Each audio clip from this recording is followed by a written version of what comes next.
அவனை எப்படி அம்மா தேடுகின்றான்? கொப்பு கொப்பு இலகிலையா தேடி வாங்காரையே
சிவனை எவ்வளவு நேரம் தேடுவான்?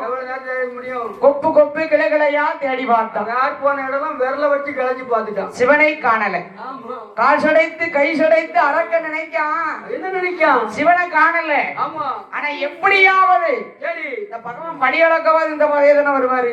இந்த பாதையா தானே வரணும் அப்படின்னு அந்த நண்டவனத்தை விட்டு சற்று தள்ளி வடக்கு கோட்டை வாசலிலே. ஆமா, அதாவது சிவன் படி இழக்க வருவார் இல்லையா, அந்த பாதையில வழிய மறிச்சு படுகுரிய விரிச்சான். துண்டுனா படுகுரிதான். படுத்தான் பகவானை எதிர்பார்த்து. என் செவனே படுத்தான். இந்த வழியா தானே வரணும். தூங்கிட்டான். எவனா அவன் 12 வருஷம் முழிப்பு. ஆமா, தவம் இருந்தாம் இல்ல. ஆமா ஆமா, அந்த அசதியில என் செவனே படுத்தவன் தூங்கிட்டான். ஆமா, சரி. இந்த அகலை மட்டுக்குள்ள இருக்காரு அரண். அரண் இருக்காரு. அவர் நினைக்காரு. என்ன நினைக்கின்றார்? இவன் பெயருமா நினைச்சோம். ஆமா, இவன் நம்மள கொல்லாம போக மாட்டான் போடலாம் தெரியுது. படுத்து கிடந்தானே வழிமறிச்சுடா படுத்து கிடக்கா. படுத்து கிடக்கானே. இந்த வல்லரக்கனை நம்மளால கொல்ல முடியாது. நம்மளால முடியவே முடியாது. யாவன சிவனுக்கு வரம் கொடுக்கத்தான் தெரியும், அதை அழிக்க தெரியாது. அவருக்கு அந்த வரத்தை அழிக்க தெரியாது. ஆமா, அப்ப அதலை மட்டுக்களை இருந்து அரண் சிவன் நினைக்காரு. என்ன நினைக்காரு? இந்த அரக்கனை கொல்ல வேண்டுமானால் நமது அத்தான் பெருமான் கோபால கண்ணன் வர வேண்டும். ஒரு அடியால் அளந்த கண்ணன் வந்தால் முடியும். கண்ணன் வந்தாதான் முடியும். கதை முடியும். அப்ப ஆபத்துக்கு பாவமில்லை. நம்ம அத்தான் பெருமாளைத்தான் நினைக்கணும். பெருமா அக்கா என் பெருமான் கோபால கண்ணனை அதலை முட்டுக்களை இருந்து சிவபெருமா எப்படி நினைக்கிறார் ஐயா? எப்படியோ நினைக்கின்றார். அரிகேரி வாசுதேவா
தன்னுடைய அத்தானை நினைக்க ஆமா என் பெருமாள் எங்கே பிறந்து எங்கே வளர்ந்து வரவரார் தெரியுமா? எங்கே பிறந்து எங்கே வருகின்றார்? என் பெருமானாகிய கோபால கண்ணன் அம்மா உக்கிரசேர பட்டணத்திலே கம்சன் தங்கை தேவகி வயிற்றிலே பிறந்து பிறந்து அசோதையா வீட்டிலே 10வது அவதாரம் பார்வதி பிறந்து